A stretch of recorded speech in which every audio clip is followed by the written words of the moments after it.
अगस्त 2025 को लेकर कुछ महत्वपूर्ण तारीखों को लेकर आपके समक्ष हम उपस्थित हुए हैं। इस महीने की महत्वपूर्ण तारीखों को हम समझ पाएंगे, साथ ही साथ कौन सी वो तारीखें होंगी जिन तारीखों में हमको सतर्क रहने की भी आवश्यकता रहेगी, उपाय सहित हम जान पाएंगे।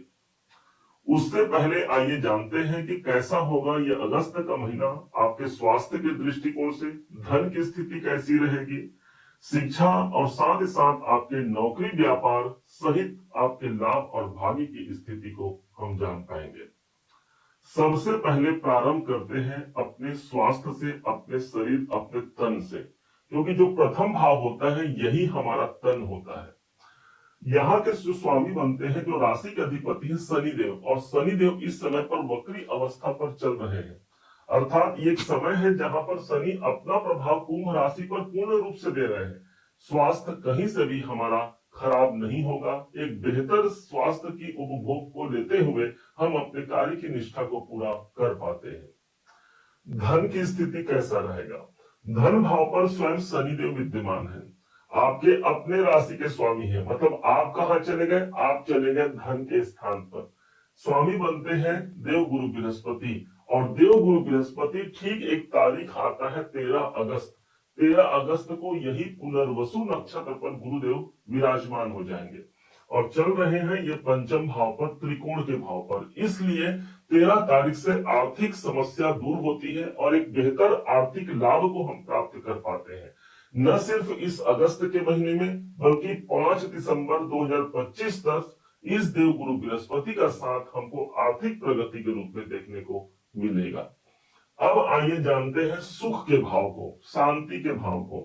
चतुर्थेश जो बनते हैं, सुखेश जो बनते हैं, वो है शुक्राचार्य जी, और शुक्रदेव अपने से एक घर आगे इनका गोचर है अपने मित्र की राशि पर। इसलिए सुख सौभाग्य की वृद्धि रहती है, मानसिक शांति को हम प्राप्त कर पाते हैं, क्योंकि पंचम भाव पर जब भी चतुर्थेश आता है, मानसिक शांति जहां से मिलनी है उस मार्ग को अवरुद्ध नहीं, बल्कि उस मार्ग को ये खोल जाता है, अर्थात हम तक वो पहुंचा पाता है। जैसे ही यहाँ पर एक तारीख आता है, और वो तारीख है 20 तारीख को, यही शुक्र एक घर आगे प्रवेश कर जाएंगे छठे भाव पर।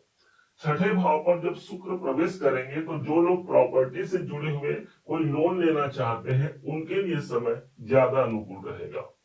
शिक्षा, पंचम भाव हमारे शिक्षा का है, ऑलरेडी देव गुरु बृहस्पति यहाँ विराजमान है, उनका नक्षत्र परिवर्तन हो रहा है 13 तारीख को, और स्वयं अपने नक्षत्र पर रहेंगे। इस हिसाब से एक बेहतर ज्ञान, एक बेहतर नॉलेज हमको प्राप्त होने जा रहा है। यदि आप विद्यार्थी हैं तो शिक्षा में मन लगता है, हम अपने शिक्षा को आगे बढ़ा पाते हैं। कोई कंपटीशन एग्जाम भी हमको देना है तो गुरु का सपोर्ट हमको 13 तारीख से मिलने जा रहा है। अब आइए समझते हैं आपके नौकरी को। सबसे महत्वपूर्ण, जो लोग नौकरी कर रहे हैं उनको जानना होगा कि इस महीने सूर्य बुध की युति, बुध आदित्य योग हमको छठे भाव पर ही देखने को मिलेगा। राशि के स्वामी बनते हैं चंद्रमा, और चंद्रमा की स्थिति बनी हुई है भाग्य भाव पर। दोनों को कंबाइन कर दिया जाए तो नौकरी में भाग्य का हमको साथ मिलता है। सूर्य जैसा ग्रह 16 तारीख तक विराजमान रहेगा, तो कोई गवर्नमेंट से जुड़ा हुआ कोई काम यदि नहीं बन पा रहा है तो उस काम की जो पुनरावृत्ति है वो काम पुनः फिर से बन सकता है। सूर्य जब भी छठे भाव पर रहता है तो वो पोजीशन हमको प्रदान करता है, तो हो सकता है जॉब में भी वो पोजीशन हमको प्राप्त हो जाए। सूर्य बुध का बुधादित्य राजयोग ज्यादा मजबूत रहेगा 16 तारीख को। 16 तारीख के बाद या 16 तारीख के शाम के समय से यही सूर्य एक घर आगे प्रवेश कर जाएंगे, सप्तम भाव पर चले जाएंगे। सप्तम भाव पर ये अपने स्वयं की राशि पर जा रहे हैं, इसलिए वो उस स्थान की हानि नहीं करेंगे। अब जो लोग व्यापारी वर्ग के हैं, व्यापार के लिए सूर्य अपने ही राशि पर उपस्थित रहेंगे।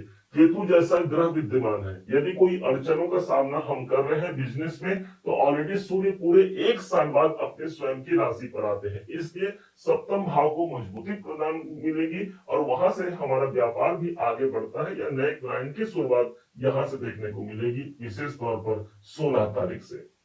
हालांकि यहाँ पर सूर्य ग्रहण योग भी बनेगा, इसलिए दाम्पत्य जीवन पर भी हमको ध्यान देने की आवश्यकता रहेगी। एक दूसरे पर छीटा-कची छोड़ करके एक दूसरे को समझना होगा, और प्रेम से इस जो सूर्य ग्रहण योग है इसको हम समाप्त कर सकते हैं, सप्तम भाव को मजबूत कर सकते हैं। उपाय जो लास्ट में बताएंगे उसको कीजिएगा जरूर। अब आइए जानते हैं भाग्य की स्थिति कैसी रहेगी।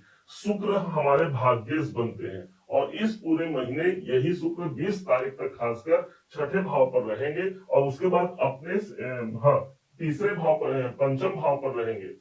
इस पूरे महीने शुक्र पंचम भाव पर रहेंगे और 20 तारीख के बाद ये छठे भाव पर आ जाएंगे। तो 20 तारीख तक हमारा भाग्य हमको सपोर्ट करता है। छठे भाव पर आने से हमको कुछ ज्यादा मेहनत से हमारे भाग्य की उन्नति होती है। अब कैरियर, कैरियर का भाव 10वां घर हमारा कैरियर है, जहां पर 8 नंबर की राशि है। ध्यान दीजिएगा, इस भाव के स्वामी मंगल है और मंगल की स्थिति अष्टम भाव पर मंगल चल रहे हैं। भाई कैरियर का स्वामी अष्टम भाव पर आ गया, तो जो लोग रिसर्चर है, रिसर्च फील्ड में काम कर रहे हैं, जो लोग ऑकल्ट फील्ड में काम कर रहे हैं, एस्ट्रोलॉजी के फील्ड में काम कर रहे हैं, उनके लिए अच्छा हो गया। अन्यथा अष्टम भाव तो रुकावट का हो गया ना। और ध्यान दीजिएगा, अष्टम भाव ही अचानक से कार्यों का है, इसलिए कैरियर में कोई अच्छा या बड़ा परिवर्तन हम देखने को मिलेगा तो वो काम इस समय पर अचानक से ही पूरा होगा। हम सोच रहे हैं कि वो कार्य कब पूरा हुआ, कब पूरा हुआ, हमने उस पर मेहनत भी किया और जैसे ही मंगल का गोचर यहाँ पर प्रवेश पूरे महीने रहेंगे, वही काम अचानक से वो निकाल कर हम तक पहुंचा जाएंगे। ये अष्टम भाव की सबसे बड़ी खूबसूरती है। जब मंगल यहाँ पर रहेंगे अष्टम भाव पर, तो इनकी एक दृष्टि पड़ेगी अपने खुद के घर पर और वो दृष्टि होगी जहां पर 1 नंबर लिखा है, तीसरा यह भाव हो गया।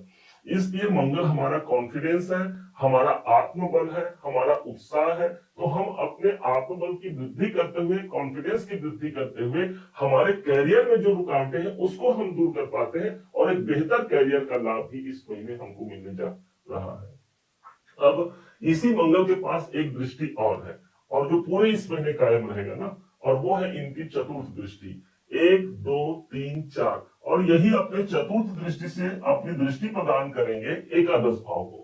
और एकादश भाव अचानक से मिलने वाला इनकम है। एकादश भाव जब प्रभावी होगा, क्योंकि मंगल हमको अष्टम भाव से ही तो देख रहे हैं, जो कि अचानक से होने वाला काम है और 11वां घर हमारा इनकम है। इसलिए अचानक से हमारे इनकम की वृद्धि इस महीने निकलकर सामने आ सकती है। 11वां घर आपके बड़े भाई बहनों का होता है, उनके द्वारा भी या उनके सहयोग से भी हम कुछ लाभकारी अवसरों की तलाश कर रहे हैं, वो निकलकर सामने आ सकता है।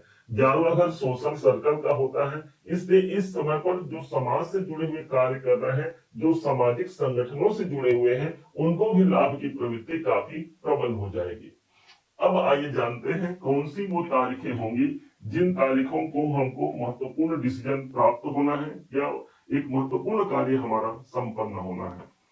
5 अगस्त, 6, 10, 11, 14 और 15 तारीख हमारे लिए अनुकूल साबित होंगी, शुभ साबित होंगी। इसके विरुद्ध जिन तारीखों को हमको सावधान रहना है, 8 अगस्त, 9, 17, 18, 26 और 27 तारीख को हमको सावधान रहने की आवश्यकता भी रहेगी। इन तारीखों में भी यदि कोई आवश्यक कार्य करना पड़ भी जाए तो अपने गुरुवर का आशीर्वाद लेकर के, अपने इष्ट देव का मंत्र जाप करके अपने कार्य की शुरुआत कर सकते हैं। क्या उपाय किया जाए? ध्यान दीजिएगा, सप्तम भाव पर सूर्य और केतु का सूर्य ग्रहण योग रहेगा 16 तारीख के बाद से। तो भगवान सूर्य की आराधना जरूर कीजिएगा। जल में कुछ सिंदूर मिला करके भगवान सूर्य को अर्पण कीजिएगा, जिससे भगवान सूर्य की कृपा मिलेगी और सूर्य ग्रहण जो सप्तम भाव पर है, इसके बावजूद भी हमको एक बेहतर परिणाम इसी महीने पर निकाल कर भगवान दे पाएंगे।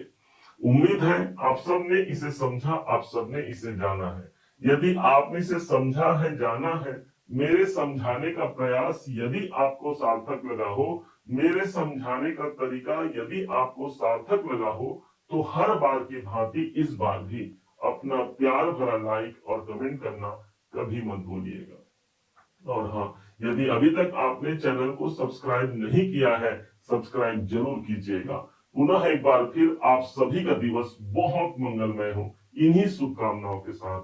जय श्री राम।